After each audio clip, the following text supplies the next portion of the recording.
Hello everyone, welcome to food wonder.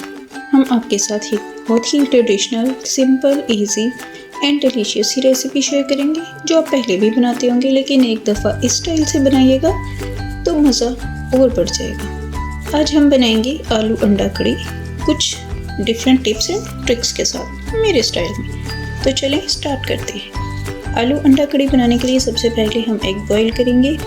अंडे boil करने के लिए पानी को गर्म होने के लिए रखेंगे और पानी में ऐड करेंगे 1 टेबलस्पून सॉल्ट। और जैसे ही हमारे पानी को बॉईल आना स्टार्ट होगा तो हम इसमें अंडों को ऐड कर देंगे। आपको जितने अंडे बॉईल करने हों उतने ऐड कर दीजिएगा और कवर करके तकरीबन 8 मिनट के लिए बॉईल होने देंगे। तो मिलते हैं 8 मिनट के बाद। लीजिए 8 मिनट हो गए हैं हमारे अंडों को उबलते हुए। अब हम फ्लेम ऑफ कर देंगे और अंडों को ठंडे पानी में निकाल लेंगे और साइड पे रख देंगे। जब तक हमारे अंडे ठंडे होते हैं तो हम चलते हैं नेक्स्ट स्टेप की तरफ। एक पॉट लेंगे, पॉट के हल्का सा गर्म होने पर इसमें ऐड करेंगे 1 कप ऑयल। ऑयल के हल्का सा गर्म होने पर इसमें ऐड करेंगे 6 से 7 जवे लहसुन जिसको क्रश कर लिया है। 1 मिनट के लिए सोते करेंगे। अब इसमें ऐड करेंगे 1 इंच अदरक का टुकड़ा जिसको क्रश किया है। 1 मिनट के लिए मज़ीद सोते करेंगे। 2 मीडियम साइज़ प्याज जिनको चॉप कर लिया वो ऐड करेंगे और 2 से 3 मिनट तक लो फ्लेम पर चम्मच चलाते हुए सोते करेंगे ताकि प्याज थोड़े से ट्रांसपेरेंट हो जाएं। लीजिए 3 मिनट हो गए हैं प्याज़ों को सोते करते हुए। हमारे प्याज अच्छे से ट्रांसपेरेंट हो गए हैं। अब इसमें ऐड करते हैं 2 टमाटर जिनको स्लाइस में कट किया है। 1 मिनट के लिए चम्मच चलाते हुए मज़ीद भूनेंगे। 3 से 4 ग्रीन चिली जिनको स्लाइस में कट किया वो ऐड करेंगे और अच्छे से मिक्स करेंगे। अब इसमें कुछ खड़े मसाले ऐड करेंगे। 1 इंच दालचीनी का टुकड़ा, 1 बड़ी इलायची, 4 से 5 लौंग, 2 तेज़पात के पत्ता जिनको कट कर लिया है। 1 मिनट के लिए मज़ीद भूनेंगे। थोड़ा सा फ्रेश पुदीना जिसको बारीक कट कर लिया है। अब इसमें कुछ ड्राई स्पाइसेस ऐड करते हैं। 1 teaspoon red chilli powder, 1 teaspoon crushed red chilli, 1 teaspoon साबुत ज़ीरा, 1 टीस्पून क्रश्ड धनिया, हाफ टीस्पून हल्दी, 1 टीस्पून ड्राई मेथी कसूरी, 1 टीस्पून सॉल्ट। अच्छे से मिक्स करेंगे। 3 से 4 चम्मच पानी ऐड करेंगे और तमाम मसाले को अच्छे से भूनेंगे चम्मच को चलाते हुए।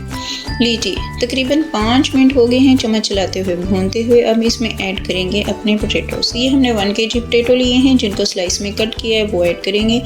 अच्छे से मिक्स करेंगे। मसाला और पोटैटो दोनों आपस में अच्छे से मिक्स हो गए हैं। लीजिए हमारे पोटैटो अच्छे से मिक्स हो गए हैं। अब इनको कवर करके 3 से 4 मिनट के लिए लो फ्लेम पर पकने देंगे। लीजिए 3 मिनट हो गए हैं कवर करके पकते हुए। कवर हटाएंगे और मिक्स करेंगे। अगेन कवर करके 2 मिनट के लिए पकने देंगे। लीजिए मज़ीद 2 मिनट हो गए हैं कवर करके पकते हुए। कवर हटाएंगे, मिक्स करेंगे और चम्मच को चलाते हुए तकरीबन 2 मिनट के लिए पोटैटोस को ऐसे ही भूनेंगे। लीजिए 2 मिनट हो गए हैं पोटैटोस को भूनते हुए। अब इसमें ऐड करेंगे पानी। हम 3 गिलास पानी ऐड कर रहे हैं, आप अपने मुताबिक कर लीजिएगा जितना आपको शोरबा चाहिए और कवर करके पकने के लिए छोड़ देंगे। तो मिलते हैं 5 मिनट के बाद। लीजिए 5 मिनट हो गए हैं हमारे पोटैटोस को पकते हुए। कवर हटाएंगे और चेक करेंगे। लीजिए हमारे पोटैटोस अच्छे से गल गए हैं। अब हमने 2 पोटैटोस जिनको हमने स्लाइस करके कट किया था वो लहदा से हमने बॉईल कर लिए हैं। अब इनको एक किसी चम्मच की मदद से अच्छे से मैश कर लेंगे। अगर आप चाहो तो मिक्सी के जार में पीस लो। हमने चम्मच की मदद से अच्छे से मिक्स किए वो ऐड करेंगे, मिक्स करेंगे। इससे हमारी जो कड़ी है वो गाढ़ी भी हो जाएगी और इससे टेस्ट भी बहुत अच्छा बन जाता है। 2 मिनट के लिए ऐसे ही पकने देंगे। लीजिए 2 मिनट हो गए हैं ऐसे ही पकते हुए। अब इसमें थोड़ा सा साबुत ज़ीरा ऐड करेंगे और कुछ ग्रीन पुदीना के पत्ते कवर कर देंगे और अब इसमें ऐड करेंगे अपने बॉयल एग और कवर करके लो फ्लेम पर 2 मिनट के लिए पकने देंगे। लीजिए 2 मिनट हो गए हैं पकते हुए। अब इसमें ऐड करेंगे तकरीबन हाफ कप के करीब फ्रेश मिल्क है। आप चाहो तो फ्रेश क्रीम या टेट्रा पैक वाली क्रीम भी ऐड कर सकते हो या स्किप भी कर सकते हो। अच्छे से मिक्स करेंगे और 2 मिनट के लिए कवर करके लो फ्लेम पर पकने देंगे। लीजिए 2 मिनट हो गए हैं लो फ्लेम पर पकते हुए। कवर हटाएंगे और चेक करेंगे। लीजिए हमारी गर्मा गर्म पोटैटो एंड एग कड़ी तैयार है प्लेटिंग के लिए। तो चलें प्लेटिंग करते हैं। एक सर्विंग बाउल लेंगे, उसमें अपने आलू अंडा कड़ी ऐड करेंगे, गार्निश करेंगे कुछ पुदीना पत्ता के साथ। ये हमारी गर्मा गर्म कड़ी रेडी है सर्विंग के लिए। आप इसको गर्मा गर्म रोटी, नान या पराठे के साथ सर्व करो और एंजॉय करो। ये रेसिपी आप लंच में, डिनर में बनाओ या कभी कभी गेस्ट के आने पे भी ऐसी रेसिपी आप बना सकते हो। ये बहुत सिंपल और क्विकली बनती है और डिलीशियस तो है ही। एक दफ़ा रेसिपी को ट्राई ज़रूर कीजिएगा। रेसिपी अच्छी लगे तो लाइक एंड शेयर करना मत भूलिएगा।